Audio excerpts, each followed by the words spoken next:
Welcome to See You on the Other Side, where the world of the mysterious collides with the world of entertainment.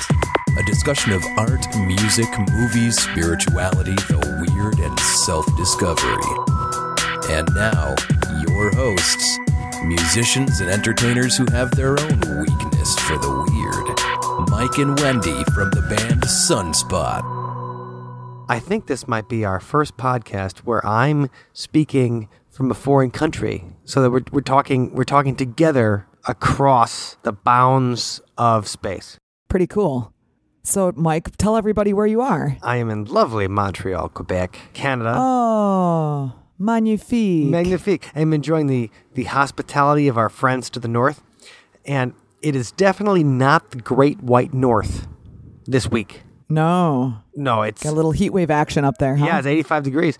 It was so hot yesterday, I think it hit the high 80s yesterday, that they had to cancel the Montreal Marathon. Oh, no, that's sad. Yeah, for the runners that prepared so hard. They did, because 2 years ago, they did it in this kind of heat, and somebody died. So they did not want that on their conscience. But it was hot in Waukesha yesterday, too, and they didn't cancel your half marathon, did they? They didn't cancel it, but they did move it an hour earlier.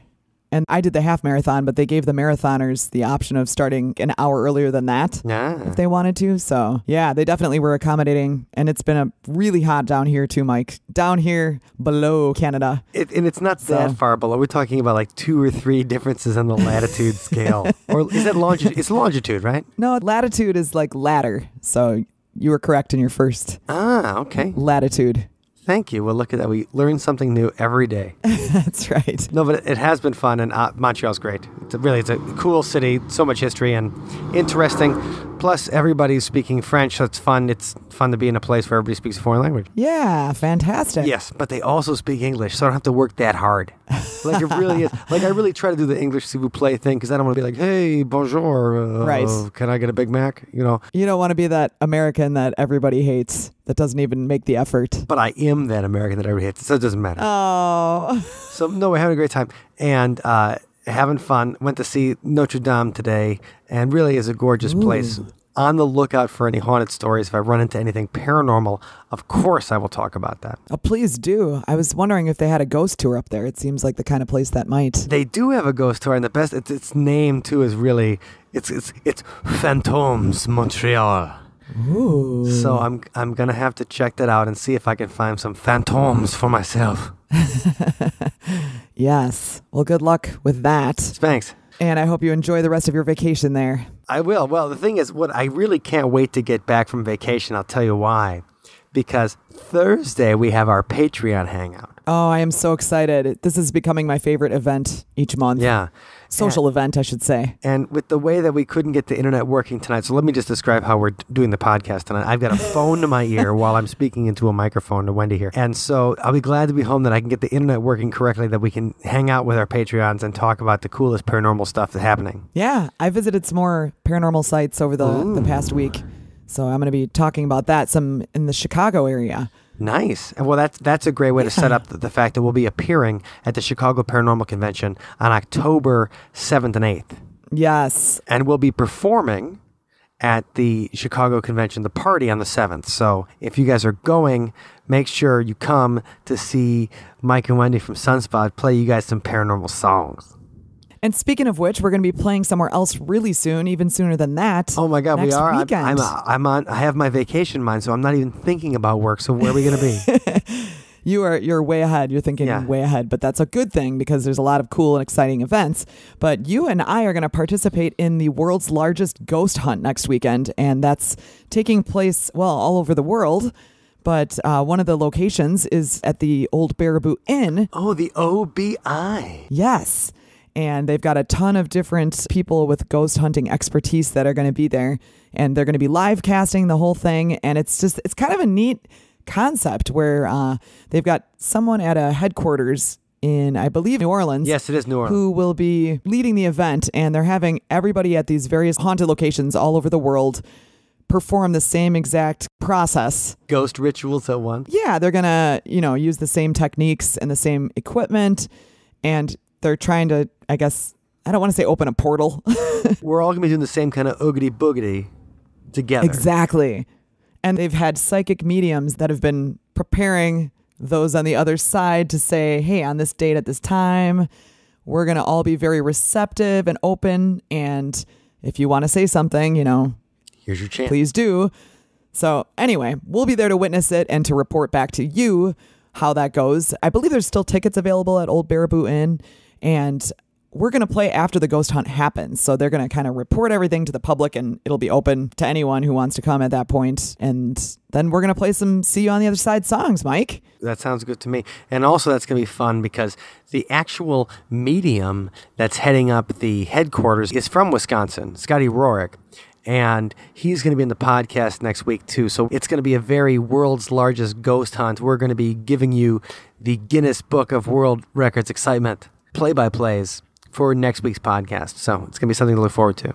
Absolutely. All right. So the OBI is going to be fun, and the Patreon Hangout is going to be fun. But, we're talking about Thursday night for the Patreon Hangout. We're talking about Saturday night for the world's biggest ghost hunt. Wendy, if I wanted to do something fun on Friday night, what would I do on Friday? On Friday, I don't know. What would you do, Mike? I would go see Flatliners. I was thinking Ghost Tour, but... Yeah, no, you can do Ghost Tours too. But no, Flatliners comes out on Friday. So Flatliners is a remake. Right. I was going to say, it comes out again. So if you guys aren't familiar with the original, Flatliners is from 1990. And it stars my man, Kiefer Sutherland. Oh, yeah. And his girlfriend at the time, his fiancée at the time, Julia Roberts. Of course, the third guy in there is Kevin Bacon. And oh, yeah. We're going to have to put the trailer in there because Kevin Bacon just has this wonderful, it's not quite a mullet. Like it's a little past the mullet. Like it's not just business in front, party in the back, but it is the full 1990 look. It's kind of party everywhere, front and back. It's everything you love about Kevin Bacon in a hairstyle. So it's Kevin Bacon, Kiefer Sutherland, Julia Roberts. Now, it's got somebody who I think is completely underappreciated, and that is Oliver Platt. He's the chunky guy. He's got longish hair, too. Yeah. Oliver Platt would go on to be Porthos. And so just 3 years later, was it 3 years later? Oh my God. Only 3 years later, they made the Disney version of the Three Musketeers. So that has Kiefer Sutherland as Athos. It's got Oliver Platt as Porthos. And it's got Charlie Sheen.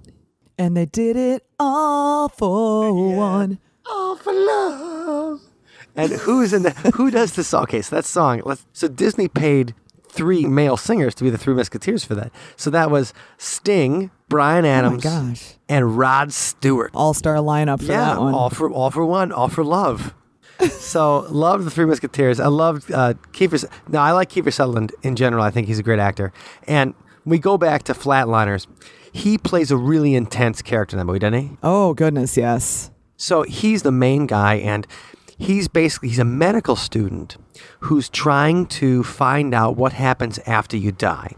And so the idea behind the movie is they give themselves near-death experiences. Intentionally. Right. So they put themselves into a coma. They have a medically induced coma to kill themselves and then resuscitate. And Kiefer's like the main instigator behind that. He's the main character. And so you just were in Chicago this weekend looking at paranormal sites. So this was shot in Loyola in Chicago. And it's fantastic. The setting is incredible. Makes you go, I want to go to that college. Right. And also the cinematographer is Jan de Bont. And Jan de Bont is also the guy that he directed Speed. He directed a horrible version of The Haunting in 1999 with Owen Wilson. He directed Twister. Remember Twister? Oh, yeah. Of course. Flying Cow. That's right. And so Jan de Bont, like as a director, he's a little, win some, lose some. But as a cinematographer, he was a cinematographer behind Die Hard. He's a cinematographer behind The Hunt for Red October. Cinematographer behind Basic Instinct. So he's the guy that captured the whole sequence with Sharon Stone crossing her legs. He really is known for being an awesome cinematographer. And so he helps create that atmosphere that's so incredible for Flatliners, shot at Loyola University. And of course, the director is Joel Schumacher. who's kind of, like we think of Joel Schumacher now as the guy that destroyed Batman, because he directed Batman. He directed Batman and Robin, and I mean, Batman and Robin is the movie that made sure that we didn't see any comic book movies for like 4 years. So he directs that piece of crap, Batman and Robin, with Arnold Schwarzenegger going, "Cool party, nice to see you." It was so, Batman was horrible. And Joel Schumacher, that's his fault. but before Joel Schumacher was crap, he did Flatliners, which is great, and he also did The Lost Boys. Yes, such a great movie. I believe we've discussed The Lost Boys ad nauseum on the podcast because it's one of my favorites. And that really cool movie poster they had. Right, and the movie poster that sat on my wall until I was like 32. Yes. I think I still have the movie poster. But The Lost Boys is the best, right? Sleep all day, party all night. It's good to be a vampire. And so Joel Schumacher, he reconnects with Kiefer for his next movie after The Lost. And The Lost Boys is a huge hit. And The Lost Boys is a little old. We were a little young for it when it came out. Like, it was R-rated, so we couldn't get to see it in the movie theater. At least I couldn't. But Flatliners came out just when, so it comes out, September 1990. And I am 13 years old. And this is 8th grade for me. And I can finally go see, my parents let me go see a horror movie in the movie theater with my friends without them being there, Very exciting. And not just at budget. It's a milestone. At the budget cinema, we could basically go see whatever we wanted, because it'd be it was $1. And my parents would just be like, go in there, see some movie, just get out, get lost for an hour. Yeah. But this would be something we could see in the first run, a horror movie with your friends. And so Flatliners is one of the first movies I saw in the movie theater with my friends. As a horror movie, as a budding adult. So that's why it has a special connotation in my heart for me. What was your impression of it as a child that age? Well, I thought it was awesome. Did it freak you out? Or, because it's got a lot of scary elements to it. And then there's also a lot of paranormal or supernatural kind of elements to it. Well, it didn't freak me out too bad because I was only 13 years old at the time. And, when I think about the message of the film, and this is going to the author of the film is a guy named Peter Filardi. And I was reading an interview with Peter Filardi this week. It's an older interview, but he's talking about what made him want to write Flatliners. And he goes in, and this is, I'll attach this back to what I thought of the movie as a kid and why it scared me, but it didn't scare me that bad. Okay. I was trying to find the new frontier, he says. The West had been done. Space had been done by George Lucas. Wes Craven had explored dreams of Freddy, so what was left? And even Kiefer Sutherland says this in the movie. He says, first we had the sea, then America, the West, the moon, Mr. Leary, drugs, the inner journey, Mrs. McLean and our illustrious former First Lady, the outer journey. But this is ours. So he's trying to say that the spiritual journey into finding what happens when you die, they're trying to find that. So that's their specific... Yeah, it's the next frontier. That's their next frontier.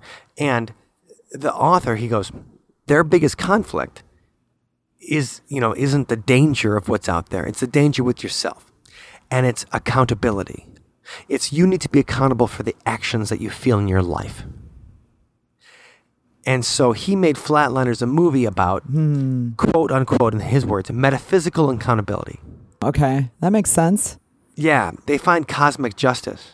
They don't either go to heaven, they don't go to hell. What happens when they die is they face the things they've done in their life. And so that's kind of what makes the movie super interesting. And the thing is, when you see the movie when you're 13 years old, you haven't done anything yet. You know what I mean? I hadn't done anything horrible yet when I was 13 years old. So that's funny. I said, well, I hadn't done anything horrible yet. Right, because you've done so many horrible things since then. Oh. Well, not necessarily. But in the movie, a lot of it is these guys do... the main... this is a spoiler for a 27-year-old movie before we start talking about the new one. But Kiefer Sutherland's... What he sees when he dies is this kid that he made fun of. He sees this kid that he mercilessly made fun of and then eventually bullied him, accidentally killed him. Yeah. Well, Mike, I saw it when I was young also, and I don't remember if I actually saw it in the theater or if I rented it from, the video store or whatever. But it really freaked me out, and it wasn't because of the, you're going to pay for the wrongs that you committed during your life. But I just was freaked out by the concept of people intentionally killing themselves, taking their life away. And then, there's those really scary moments where you're not sure if they're going to be able to bring the person back or not. Right. And just that toying with mortality, taking it into your own hands like that, that just scared the heck out of me when I was a kid. Yeah. Well, and originally too, when I first saw the preview, I thought it was going to be that there's demons on the other side. And because they come back, because the humans, because they can come back from death, the demons will come with them. So that's originally what I thought it was that, when you die and come back, then whatever's evil there that's waiting for you gets to come back too. So the idea that it was just like the bad things we've done. But, that's a thing. And it's funny, we talk about accountability, and the writer, he talks about his Protestant upbringing, and he says that, I felt that in the late 80s and different events that were happening in the world. He talks about Iran-Contra, and he, as any writer, he's going to try to give it some kind of contemporary context. This is what inspired me. To say that Iran-Contra was going to inspire some, cheesy horror movie from not cheesy, but, a horror movie from 1990, that's a stretch. But he said that he felt that the people were not taking any accountability for their actions. And so he felt like from his religious upbringing that God is going to make you accountable for your actions.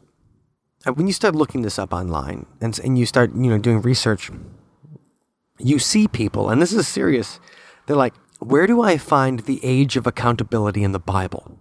What happens to babies and young children when they die? And right, that's a great thing to think about. But the idea is that the age of accountability is that if you're before that age, then God doesn't hold you accountable for your sins. So if you commit those sins, but you're before the age of accountability, you still get to go to heaven. And if you don't, I see. Then God's going to send you to hell. And it's funny because when you look online, you see all these people talking about it, and it really is people who are scared because their children died, or they know children that died. And they're like, will this child still get to go to heaven? Aww. And there was an entire, the concept of purgatory came from that too. So if you guys are not familiar with the concept of purgatory, most people are familiar with the concept. The idea is you don't go to heaven or hell, but you go to some place where you work out your punishments for a few years until you're not bad enough to go to hell, but you're not good enough to go to heaven. And so the whole concept of purgatory is made for because religious people had said that the only way you get to go to heaven is through faith, if you believe in Jesus or whatever. And so if you didn't get to be baptized, if you didn't get to believe, if you didn't get to go through the whole thing, well, what happens to a baby that's 2 years old and never got baptized? That dies. That's just, Right. So that's the whole thing. That's why people were worried. What are they going to tell? The parents got to tell them something, Right. The priest got to tell them something because they've been telling him for a long time. They've been like, well, unless you do this kind of stuff, you're going to go to hell. And then they say, well, my kid never did anything wrong. Yeah. But when I was looking for accountability in the afterlife, that was one of the first things. And you see people still today are writing in, wondering if their children will get to go to heaven, even though they never got to go. Yeah, I know. Totally. It's such a downer. But we are talking about what happens when you die and near-death experiences. And so, Flatliners really takes this on. They really take on the near-death experience. And the idea is when they go flatline, when they die, what they see. And these guys all see these different things they did that were, the bad things they did to people. And, when I was thinking about this episode and stuff and reliving the movie, I'm thinking about, okay, well, what have I done in the past 27 years since I saw that movie? And I was thinking that, well, I haven't done anything that bad yet. Have I done anything that bad in the intervening time? And there's some mean things I've said and things I've said I regret. But like the stuff they do in the movie is oh gosh, really really it's cruel. It's pretty horrible. Like I think the thing I feel the most guilty about is probably at the end of high school. we had a girl in our class that had an affair with one of the teachers. Like, and the teacher went to jail and everything, the whole thing. And I knew her, and I wasn't really friends with her, but we knew each other, we were friendly.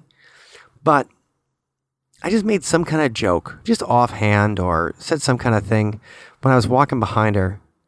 And she just looks at me and goes, "Mike, for real?" And I'm like, no, sorry. Aww. And I think that was when I think about the meanest thing I've ever done, like, even thoughtlessly, that is the meanest thing I've ever done, because she was taken advantage of by her teacher, and yeah, that's and sad. Whether, really whether sad. she was in whatever happened, she still was in a position where he was a powerful person and she was not, and she went along with it. It all went, and he took advantage of her and the whole thing, and he went to jail. And, yeah, it's terrible. And I still decided to make a joke about that to the victim. And I was like, well, you know what? If I die and I see that, then I could see that. I mean, I said sorry for it at the time, but I'm like, I've done unintentionally mean things, but that was right. Something that I'm just thoughtlessly said it. Like, when you talk about being a school kid jerk, like, that was my school kid jerk moment. Well, I can think of a lot worse things to fear when that moment arrives. So I think you're in pretty good shape.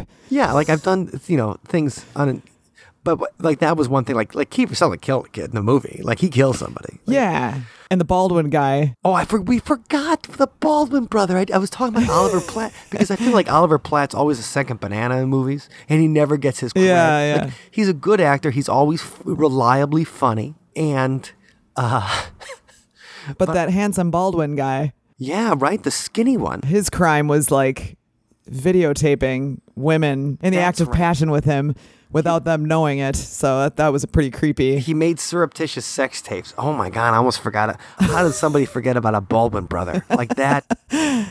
Yeah, so they face these things. But what's weird about the movie, really, and since I recently watched it again, I don't remember these things. It was so long ago, the original time that I saw it, but they do bring back these psychological demons, but they manifest themselves physically in our world here. Because Kiefer Sutherland actually gets physically abused by the kid, that he bullied. Sorry, more spoilers, but... We can spoil a movie that's probably older than most of the audience. But I thought that part was really weird, because you don't know what's going on. You don't know if they're imagining it, and then they finally, they confirm, because his friends are like, "What happened to you?" after the bullied kid comes back and beats him up. So I thought that aspect of it was really the supernatural, bringing those things back from the other side or the past into the actual physical world of today. Yeah. Was interesting. The thing is, it's a cool movie, and it obviously had an effect on us. We still make jokes about it, and we're still talking about it, and they're remaking it. And so let's talk about the remake for a second. And the remake has Ellen Page. So Juno, everybody loves Juno. Ellen Page is also in this movie called Super, which is directed by the guy James Gunn, he went on to do Guardians of the Galaxy. Oh. She is so good in Super. And I love Ellen Page. I think she's awesome. So check her on that. But I like Ellen Page. So she's the star. So she's going to be Kiefer. And then it's got Diego Luna, who is in the Star Wars. Do you see Rogue One in the Star Wars movie? Like the Star Wars movie? Oh, yeah. He's one of the main characters in Rogue One. He's really good in Rogue One. I really liked Rogue One. I didn't think I'd like it. I thought it was great. But I like Diego Luna. He's in a really great Mexican movie called Hoy Tu Mama Tambien. Oh, I never say this stuff right. I'm always butchering Spanish. But that's a really, masterfully made and powerful movie about friendship and the road and everything like that. Kids in this Mexican film. And that's got some people who I don't know who they are. So they might be good, might be bad. But it's directed by the guy that directed the first. Now, we had our U.S. version of The Girl with the Dragon Tattoo. Lisbeth Slander is the name of the character. She's a hacker, and she joins forces with these guys to figure out some stuff. And they made a movie in the U.S. called The Girl with the Dragon Tattoo. But it's based on these Scandinavian books. And originally the movies came out in Sweden or whatever 10 years ago, called The Girl with the Dragon Tattoo, The Girl Who Played with Fire, The Girl Who Kicked the Hornet's Nest. So this is the director's first, I think, big American film. Okay. Because he directed the original Girl with the Dragon. You can see it on Netflix. It's awesome. It's great. Great movie. And so it's something everybody I think will enjoy if they like thrillers and action and stuff. So we know he can handle it. He's a good director. And this is his first big American movie, and it's not going to be a remake of good Flatliners. It's a sequel, a stealth sequel, okay? Because Kiefer Sutherland's in the movie. Yay! And that's not a spoiler because Kiefer Sutherland's been talking about it. Well, that's exciting because I wouldn't really want them to redo it. I thought it was done pretty darn well the first time. It's not necessary to redo that story, but it's exciting to think that we'll perhaps learn what those characters went on to encounter the rest of their lives. Well, and I tell you what, I think Hollywood's getting smarter in that they understand that we don't necessarily want remakes of films. We want the story to continue, and you can kind of remake the film while continuing the story. 30 years later, whatever, you don't have to take the same names. You can do something like this where you can integrate a sequel into the whole idea of the remake. And so I think they're getting smarter about this because people always react badly to the idea of a remake. Yeah, that's true. We all get mad about it. I mean, think about the Ghostbusters remake. It was a whole thing like, well, it's going to be all women. Did not go over well. Right. Well, it got politicized in the whole thing, but the idea is that there's no reason you couldn't have the same actresses starring in a sequel to Ghostbusters.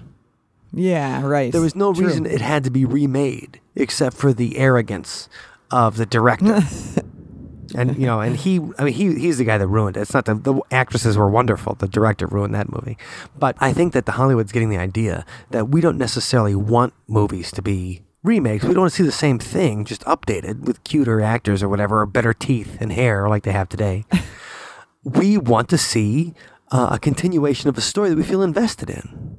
Yeah. And so I want to see what happened to Kiefer. Let me look, how old is Kiefer Sutherland here? Has Kiefer hit 50 yet? Good question. Yes, he has. He turned 50 last December. Wow. Okay. Yeah. Because he's a baby in Flatliners.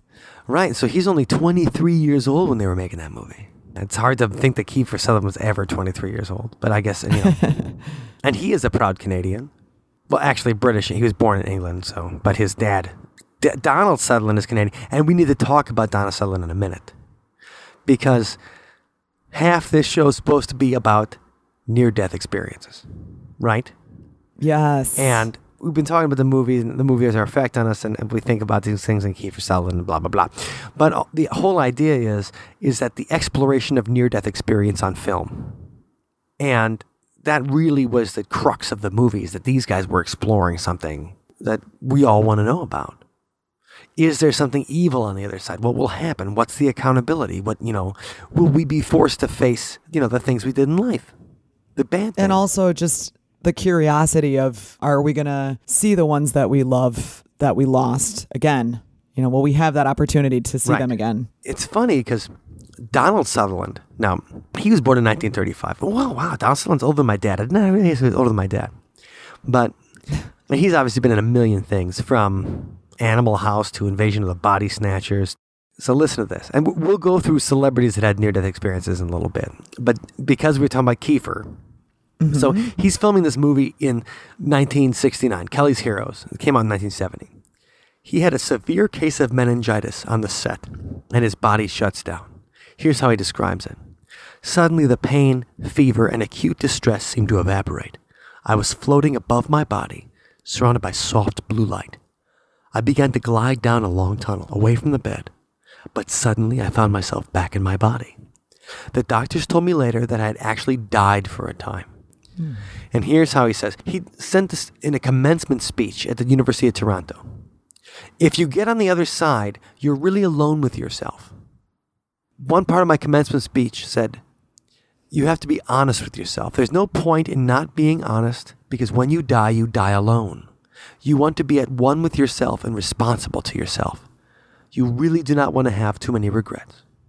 Well, that sounds like great advice at a commencement ceremony. Right. You think you're right. He's going to go get them, kids. No, but you're reflecting on where you're going and what your future is going to be like and what kind of life you want to have. So that's a very important thing to keep in mind. Right. And the fact that you die alone. Ooh. Yeah, it's true. That's a lot. But the thing is, he had the out-of-body experience. So I thought that was cool. That's exciting. Yeah, that's very cool. He left his body, and that's the thing with it. So when you think about idea of a near-death experience, Wendy, what do you think about? Well, I always think about the stories you hear of the person describing things kind of closing off, getting darker, and then a light appearing that feels warm and welcoming and calling to them to go toward the light. Yeah. And then you usually hear nice stories about like, choir of angels singing and good, happy feelings. Not like Flatliners. Right. Terror. You don't see the worst things you've ever done right away. You'll see yours later. And then the stories of the people that are in the hospital, having a surgery or something where they, like you just said, they leave their body and they can see themselves and, the doctors and everybody around them witnessing it as though they were floating above, in the corner or something like that before everything else goes down with the light. Well, it's interesting because there is a doctor by the name of Charles Tart. And he was doing research into the nature of consciousness and like what happens to us, when we die. And he's been doing it since, the 60s. And so speaking of the out-of-body experience, he was doing some things where he would put a number at a place in the room of people that were going into surgery and stuff and seeing if they had out-of-body experiences in case they died. And yes, I think we talked about that in episode 56, the one about having an out-of-body experience when we interviewed Luis Minero. Yeah, no, he was a really interesting guy, and I have a hard time believing that was 100 episodes ago. I know, but it's a good one to cross-reference if you feel like checking it out at othersidepodcast.com/56. But, one of the things Charles Tart did is that he put that 5-digit number, and he writes an article that was published in the Journal of the American Society for Psychical Research, the ASPR, which we've talked about, especially we talked with Nancy Zingroni on parapsychology, Dr. Nancy Zingroni. Yes. But anyway, Charles Tart documents the out-of-body experience of a young woman who was one of his research subjects. And so what happened was she left her physical body and she read a 5-digit number, which was nowhere near her bed. So it was hidden behind something that you could like only view it from the ceiling, right? Correct. And, the odds of guessing it were 1 in 100,000. Wow, that's amazing. It is, but people win the lottery. That's true. That is something that happens. But the fact is, like, he's been working on this, and that's some of the evidence that, out-of-body experiences can happen, or, people do see things. And we all think about that with the near-death experience. What I think about is that, obviously, let's go towards the light, right? Right. So you see a tunnel, and it's interesting. So when they think about the stuff that happens in the near-death experience is, like, first of all, you start to see tunnel vision. You only see what's in front of you. You start losing the peripheral vision, and you see bright light before you. And then your life starts flashing before your eyes. Yes. But this is interesting, I think, because it's not just like your life flashes before your eyes. It's that people talk about they lose the sense of time. So those moments where they see the most important events of their life, they seem to take forever. So you lose your sense of time as you die. When you get into a position of fight or flight, in an emergency, people talk about time slowing down. You heard that before, right? Oh, yeah, with the adrenaline rush. Right. So time slows down and, you start being able to interpret things in a much, at a much more granular level than, like, even we're talking now and minutes are just passing. We're not thinking every second is happening to us and we're not paying attention to every second that happens. But when you get in these types of experiences, time slows down and every second starts happening to you and you start perceiving time differently. So they talk about time, like the perception of time happening differently, and tunnel vision, and you see a bright light. And then people talk about seeing their family. They see people they know, they show up in heaven. Some people see hell. Oh, no. Yeah, those are my favorite of the near-death experiences. Oh, those are your favorite? Yeah, because it's like... It sounds so scary. Because you think that most people would just have a wish fulfillment, you know what I mean? Oh, I see, yeah. Seeing what they want to see. So most people would see what they want to see. Creating something they want to see. And so they would, to make it more believable. So if they just see what they want to see and they make it more believable, then they're just, if they say like, you know what, I've done some bad things. And so when I have my near-death experience, I did not see a tunnel with a light at the end. I saw a tunnel with hell at the end. Ugh. This one girl, Angie Fenimore, attempts suicide in January 1991. She remembers the life review. Your life flashing before your eyes. This is your life. Right. But she says that you relive the events from the point of view of the people you interacted with during each of those moments. So you feel how your actions made them feel. So that's almost like Flatliners, in that she is forced to feel how she made other people feel. She found herself surrounded in darkness and said that she could see figures of a group, like all isolated and alone.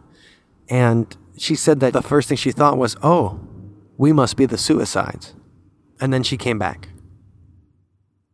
So that's what she saw in 1991. And that to me, that almost seems like a Flatliners kind of thing, like being forced to live through, your life, but through the people around you. Yeah, yeah. Another guy, this is a good one. Matthew Botsford. He's standing outside an Atlanta restaurant, and he gets shot.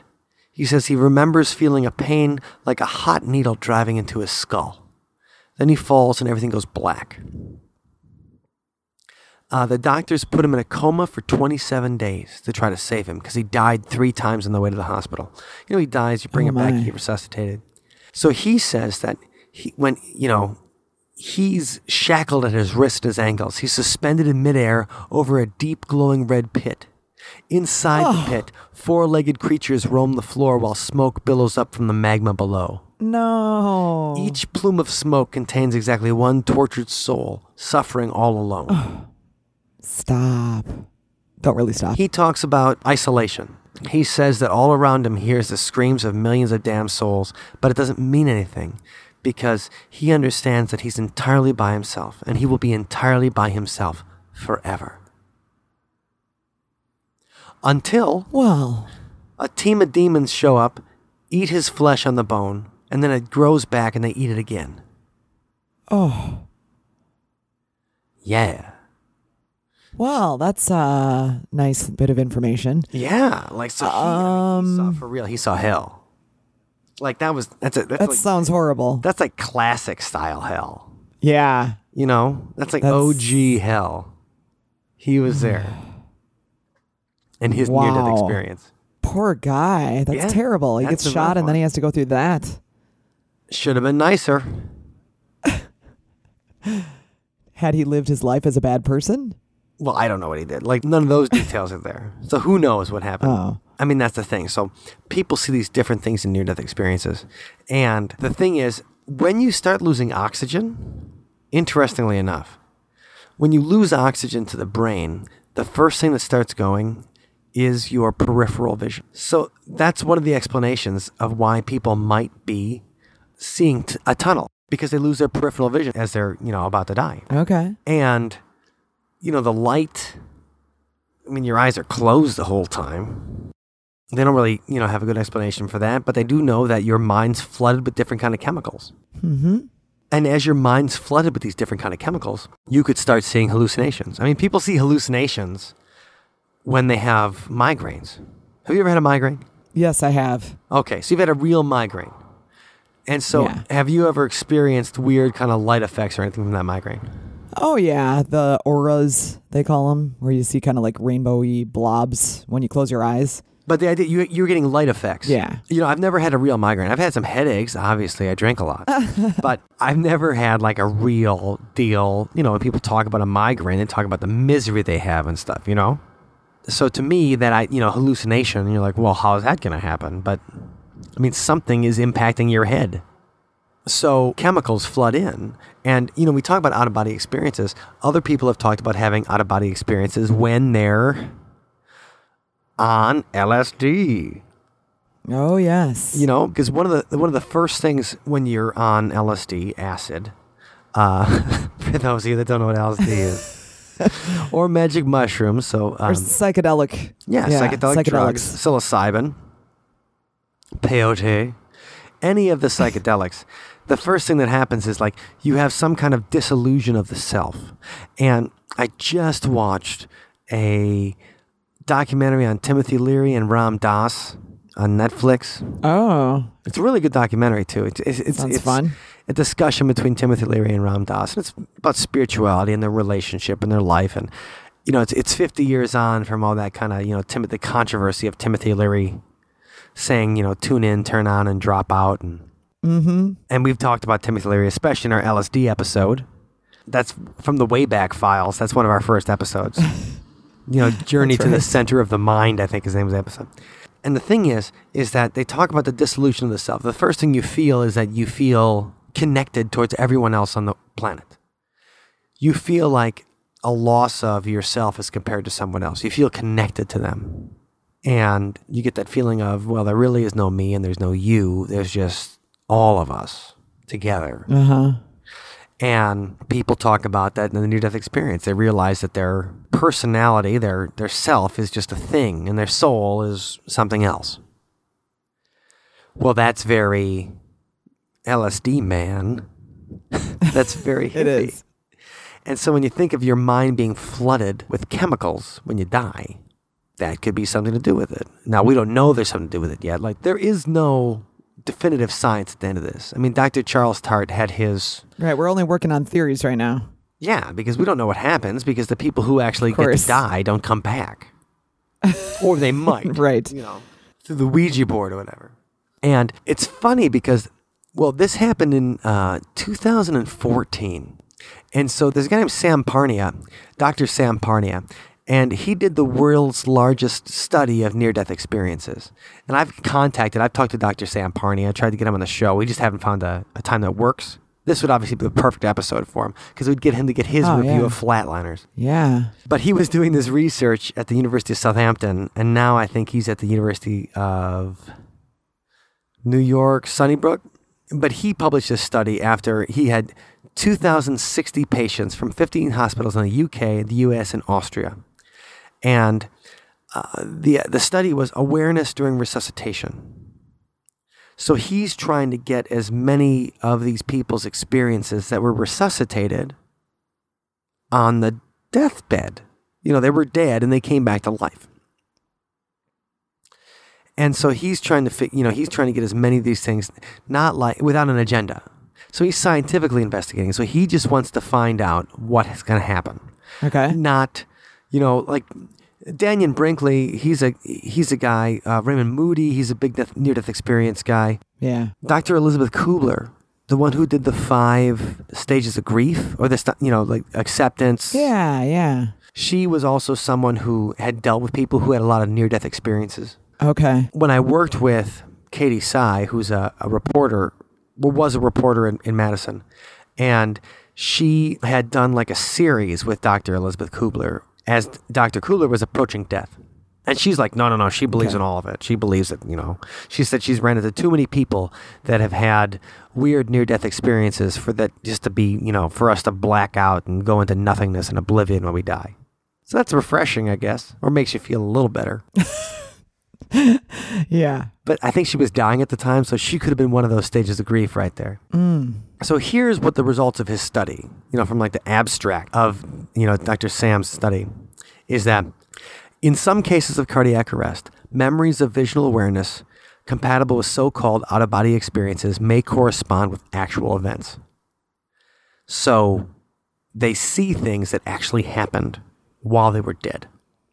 So what he's saying is, in some of these cases, people saw stuff when they were dead. So after they were declared as being dead, that according to the medical definition. Yeah. Oh. So that's interesting. A higher proportion of people may have vivid death experiences, but do not recall them due to the effects of brain injury or sedative drugs and memory circuits. So when we're giving them drugs as they die, when people they get tons of morphine and the whole thing. Yeah. You just don't remember what happens because you're on drugs. Right. You're all stoned. So you don't know exactly what, just like it being wasted. When I read about these things in near-death experiences, I don't know if how do you think you want to go? Would you want to be completely lucid and face it like that? Oh, I see. Would you want to be sleeping and just not know? Or would you want to be stoned? Well, you're saying the state that you're in prior to death occurring. Yeah. I don't think it matters. I think you're going to go through it and it's going to be the same experience regardless of what state you're in. Yeah, no, that's true. I always think of like, what's the state I want to be in where I want to be the least scared? That to me is like, I want to be the least afraid. That seems like a wise choice, but at the same time, I think once you start going through that door, I don't know if your normal physical emotions and that kind of thing apply. Even play. Yeah, exactly. No, that's right. I'm with you, Wen. I just mean that obviously I've been thinking about this because I've been researching it for a couple of days because we're talking about Flatliners. Yeah. Because we're like, well, what did Kiefer feel? What did Kevin Bacon feel? What did Julia Roberts feel, Wendy? Well, to your point, when they did it, they used laughing gas. That was their technique. That's right. They put the laughing gas on, and then they stopped the heart, and then they waited for the flat line and everything. Then they brought him back. So that was their way of like making it less painful, probably. Yeah, so I don't know what I want done or what happened to me, but I guess it doesn't matter because it's going to happen against my will anyway. It's going to go the way it goes. Yeah, it's not. I'm not going to get a choice in the matter, and I don't think I want a choice in the matter. Yeah. But it's really interesting. So he, performs this, and they're trying to, figure this stuff out. And, Dr. Parnia, he writes a book called Erasing Death, the science that is rewriting the boundaries between life and death. And that came out in 2013. And he's interviewed on Fresh Air. On NPR with Terry Gross. Oh, yeah. We love him. Everybody loves Terry and Fresh Air. Oh, yeah. It's a great show. But in some of his quotes, he's saying, some of the reason that they're doing this study is that, we have to remember that cardiac arrest is the only condition that will affect every single one of us. I will definitely have a cardiac arrest in my lifetime. You will definitely have a cardiac arrest. And so will everybody who's listening. And so we want to have the best level of care provided for us and be brought back without brain damage. Yeah. So part of this is trying to figure out a way because scientists are redefining how we die all the time. Right. And it's not going to be like Fringe or whatever where you can talk to, dead bodies. They have like, we can talk to this dead body 24 hours after he died. But the thing is, if it's just your heart that stops and they can keep your head alive or they can keep, you can keep everything going. And I'm planning on being cryogenically frozen, obviously. Right. No, I know. You're going to be like in Futurama, the little heads. Yeah, I'm going to be the head. I'm going to be the head of Richard Nixon that comes back and becomes president in the year 3000. But that's the thing. Like, you want to have as little brain damage as possible so as much of your personality survives. Because the thing is, your heart could stop and they could restart it 15 minutes later. So that's the thing. And they used to think that your heart would, if your heart stops, 30 seconds later, your brain's dead. Yeah. So the definition of being dead just really only applied to the heart. Correct. Cardiac arrest. When your heart stops beating. That's when your heart stops beating. And so that's one of the reasons that he did what he was doing. So he could try to figure out, well, what is happening to people when their heart stops? And when it stops for a long time, and when they're brought back, and what happens if they flatline for an hour and they get brought back? And so that's where we're going with that. And I think his research is fascinating. Like, it's really, when you talk about near-death experiences, a lot of it gets real new agey.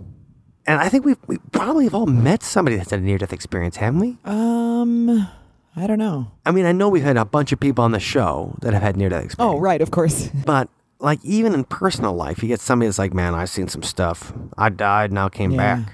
And you're like, what? And it can be very credible people that have near-death. It's not just, you hate to say wackos, but wackos that have near-death experiences. Well, that can be said of a lot of paranormal things too, though, To me, it's always if they're trying to sell a book. You know what I mean? You're like, okay, do you have a book you're trying to sell? Then I'm automatically, okay, I take your story with a grain of salt because it's like, well, you have what are you selling here? But when you meet somebody that's not selling anything, they're just like, man, I came back from the dead. Yeah, yeah. So Flatliners was great because it explored that near-death experience, and when you're a kid, you see it and you're like, oh, God. But that's also, do you ever see the movie The Frighteners with Michael J. Fox? I don't remember. Okay. This is Peter Jackson before he was the Lord of the Rings guy. So Peter Jackson directs a bunch of underground New Zealand movies. He did Alive, Meet the Feebles, which is like a Muppet parody, super vulgar. It's really funny. And then He gets Hollywood money, and he directs a movie called The Frighteners. Okay. Oh, he might have done Beautiful Creatures before The Frighteners. I can't remember right now. But either way, he gets two really good big movies, and one is The Frighteners, which I thought was a great movie. And it's Michael J. Fox as somebody who can see ghosts. He gets into a car accident. His wife dies, and he can see ghosts. And so he uses the fact that he can see ghosts to make money. Uh-huh. He has his ghost friends, like, go into a place, scare the crap out of people, and then they hire him to be the medium or the exorcist to get the ghosts out. So he can see them and does it. And then he ends up having to fight Gary Busey's son, Jake Busey, who's like a psycho serial killer in the movie, in the afterlife. So he has to give himself a near-death experience and die to become a ghost, to fight Jake Busey, and then has to be revived 10 minutes later. So he has only enough time before he gets brain damage. And that. So they do that in that movie too, The Frighteners, where he has to force himself to have a near-death experience so he can die, fight the bad guy, and then come back to life. Okay. Now, speaking of Jake Busey, he looks just like his dad, Gary. Yes. And Gary's everybody's favorite. I mean, obviously, he's you've probably seen him in the Amazon Fire Stick commercials. He obviously died a couple of times because he was really into cocaine. So he rode the white line a few too many times. He had a drug overdose. He had cancer. But he also got into a motorcycle accident in 1988. And I remember seeing this on Entertainment Tonight, because I used to watch Entertainment Tonight with Mary Hartley. So let's read it. He's riding his 750-pound Harley Davidson without wearing a helmet, and he crashes traveling 50 miles an hour. He's flung over the top of his motorcycle. His head hits the curb. He splits his skull from the right temple to the top of his head, knocks a hole in his head as big as a 50-cent piece. While undergoing brain surgery, he has a near-death experience, and here's how he describes it. When I went to the other side, there were balls of light in the air, and 3 of them came down to my essence. I was about 1 foot long and 1/4 of an inch wide. I wasn't a boy or a girl. I had no emotions from earth, and the light on the left spoke to me in an androgynous voice, in thought telling me what I've been doing was good. Direction I was going in, good. Ups and downs, downs. What comes with the dinner on the unconscious menu? Sorry, it's Gary Busey talking about a near-death experience. It's all going to be kind of cryptic. The light also says to him, where are you going now? You need to look for help in the spiritual realm. And the voice says, you may come with us now or return to your body and continue your destiny. It's your choice. And he says they were angels, but they didn't appear in the form people see on Christmas cards. These angels floated around me and carried nothing but love and warmth, and this love is unconditional. I died after surgery, and I went to the other side, and I had quite a journey that started me in a new door of my life. Understanding that there's more here than I thought there was, and that's the way with everybody truly. There's more in you than you think there is, and the giving and the loving you have, and not taking things personally, and not taking things seriously, will take you to a place of calm and relaxation where everything is okay. And you can watch your Amazon Fire Stick. No. But...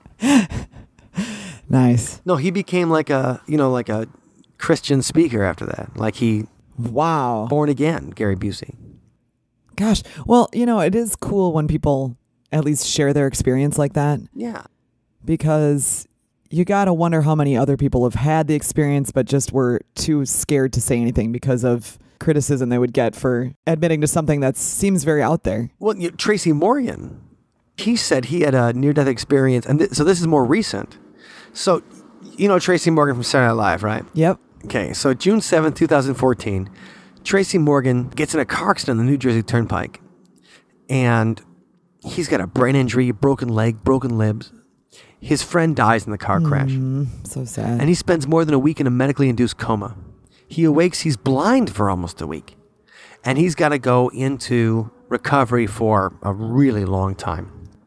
He goes in an interview with Oprah. And, he said, when you're in a coma for 8 to 10 days, you're basically knocking on the door. I don't know if I was in the coma or in and out, but I remember I was talking to my dad. He had this green thing on. I remember him saying, I'm not ready for you, son. I started crying so hard, probably harder than I cried at his funeral. I just kept saying, Dad. He was my best friend. Aww. He said, I've been to the other side and I came back with gifts. And these jokes I'm giving you, they're gifts. But he also said that God talked to him and said, your room ain't ready. I still got something for you to do. And that's it. He said he's become a better human being than he was, and that he's just trying to be a better person after his near-death experience. So, man, and you look, and a lot of Johnny Cash had a near-death experience.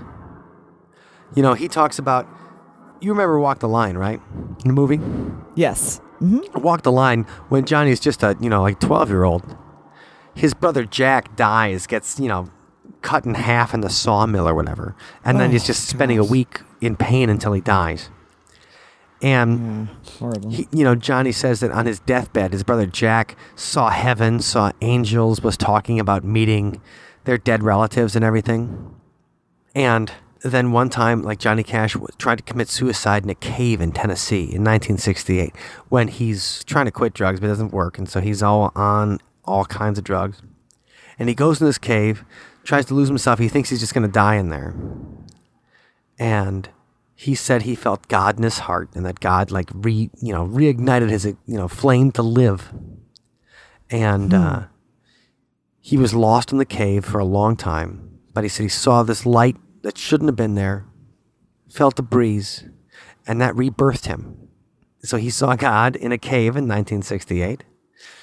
Didn't do drugs for a while, didn't do amphetamines. And then in 1988, he had another near-death experience where he talks about seeing a peaceful light. And he was even angry that he had to come back from the other side. So even Johnny Cash, George Foreman had a near-death experience. George Foreman. Yeah, he did. He did. What happened was he fell on his grill. Oh gosh, no. And it, Oh, you got me for a second there. No, he really fell on his grill. He fell on his grill, and what happened is it got all the fat out of him. No. Oh, stop it. So he says, instantly I was transported into a deep, dark void, like a bottomless pit. I was suspended in emptiness, with nothing over my head or under my feet. This was a place of total isolation, cut off from everything and everyone. It can only be described as a vacant space of extreme hopelessness. I knew I was dead, and this wasn't heaven. Sorrow beyond description engulfed my soul. If you multiplied every disturbing and frightening thought that you've ever had during your entire life, that wouldn't come close to the panic I felt. Although I couldn't see anyone, I was aware of other people in this terrible place. The place reeked with the putrid smell of death. This place was a vacuum without light, love, or happiness. In that place I had no hope for tomorrow, or of ever getting out. And he said that he screamed with all his might, I don't care if this is a death, I still believe in God. And a gigantic hand reached out into the darkness and pulled him out of the void. And then he was back in his body. Wow. What happened to him that he... Well, I told you what happened to him. No, he didn't fall on his grill. Okay. Fair enough. He collapsed to the floor. In 1977, Foreman was in a boxing match against Jimmy Young. It lasted for 12 rounds, and it resulted in Foreman losing in a decision. After the fight, he returned to his hot dressing room. The air conditioning wasn't working, and it was super hot, and he paced back and forth in the room trying to cool down. He said he'd never been so hot in his life. Suddenly, he was overcome with the fear that he was about to die, and then he collapsed. So he had some kind of seizure or whatever. Yeah. And he said he died on the floor there in Puerto Rico. So, I mean, George Foreman, Elvis said he had a near-death experience. Baby. Yeah, hey, baby. Oh, man. You won't believe what I saw. No, also, listen to this. People said they saw Elvis when they had a near-death experience themselves. Okay, that's cool. So he's waiting on the other side to welcome people? That's pretty cool. Yeah, but Elvis, I mean, I guess he got St. Peter's job. Was like, hey, baby, welcome to heaven, man. For example, according to Dr. Melvin Morris in his book on near-death experiences entitled Transformed by the Light, a 45-year-old Midwestern teacher saw Elvis in an intense light during her near-death experience. The woman had met the king when she was a child, and this is what she says. I entered into a dark tunnel, and suddenly I was in a place filled up with love and a beautiful bright light. The place seemed holy. My father, who had died 2 years earlier, was there, as were my grandparents. Everyone was happy to see me, but my father told me it was not my time and I'd be going back. Just as I turned to go, I caught sight of Elvis. He was standing in this place of intense bright light. He just came over to took my hand and said, "Hi, Bev. You remember me?" Aww. And so she saw the king, and then she went back to Earth. Wow. So who knows what'll happen if you have a near-death experience? You might see the king. Yeah, but if you do have one, please share it with us because it's fascinating. Or if you've had one. Right. And we want to hear if you've met Elvis on the other side, because I think that's who's waiting for us. Like, some people see their grandfather, some people see, their family members, some people see their deceased spouses, some people see the king. And I just love it. Yeah, that's great. It's encouraging. You might see Elvis and have a near-death experience if you go see Flatliners this weekend. And we'd love to hear what you think about the movie. I'm definitely going to probably go see it. Maybe not this weekend, but very soon. Just this weekend we're super busy because we got the Old Baraboo Inn, and we'll be playing and going the world's largest ghost hunt. Yes. So we'll be hunting our own near-death experiences this weekend at OBI. Anyway, so make sure if you saw Flatliners, let us know what you thought about it. You can tweet us at OtherSideTalk. Is the place to do it. We're talking about people that don't want to go to the other side. They want to come back from the dead. They're not ready to go yet. And that's what this week's song's about. So this is a Sunspot song that we wrote a few years back, and it was all about just, it doesn't matter how much pain, what you have to endure, anything like that. Don't pull the plug. And that's what this song is about, not pulling the plug, about coming back, about not accepting defeat. It's the, Dylan Thomas says, do not go gently into that good night. That's kind of where it gets the inspiration from. This is Sunspot with Preemptive Strike.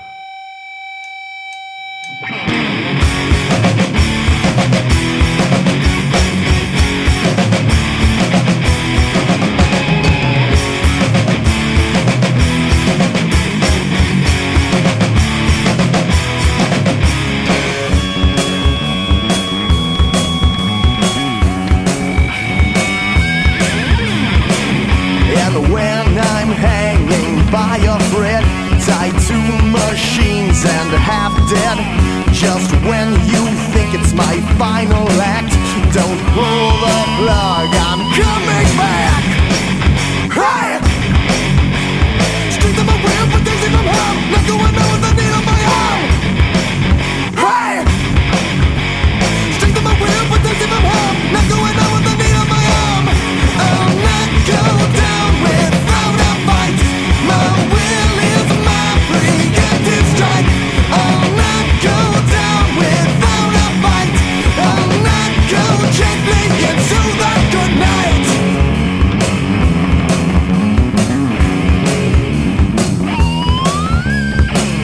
And when you think I can't go on, and when you think I'm not that strong, I will not die by my own hand.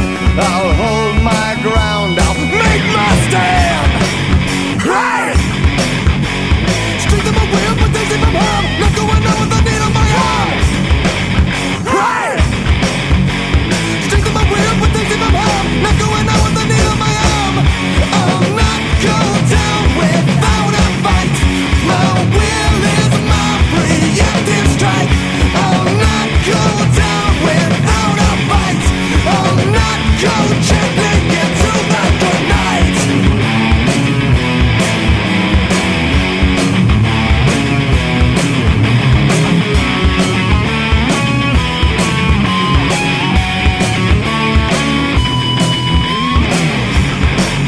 Right! Strength of my will, protection from harm, not going out with the need of my arm. Right! Strength of my will, protection from harm, not going out with the need of my arm. I'll not go down without a fight. My will is my preemptive strike. I'll not go down without a fight. I'll not go gently into the good night. I'll not go down without a fight. My will is mine. Into the good night. I'll not go down without a strike. I'll not go gently into the good night. Thank you for listening to today's episode. You can find us online at OtherSidePodcast.com. Until next time, see you on the other side. Hey, Mike. Hey, what? Before you come back from Canada, we have to do something real quick here. What do I got to do, eh? We got to make sure that we let our Patreon supporters know how much we appreciate them. Oh, we love them so much. Seriously. And an extra special thanks to Patreon member Ned, who is contributing at a level where he gets a personal shout out every single episode. Thank you, Ned. Thank you very much, Dr. Ned, and thank you to all our Patreons. You guys are my favorite people in the world. So if you would like to kick in a loony or a toonie and join our wonderful community, how can they do that, Mike? Just visit othersidepodcast.com/donate. All right, we'll see you on the other side of the border, Mike. Ha ha. Oh. Hey, baby. Oh, man. You won't believe what I saw. It's everything you love about Kevin Bacon in a hairstyle.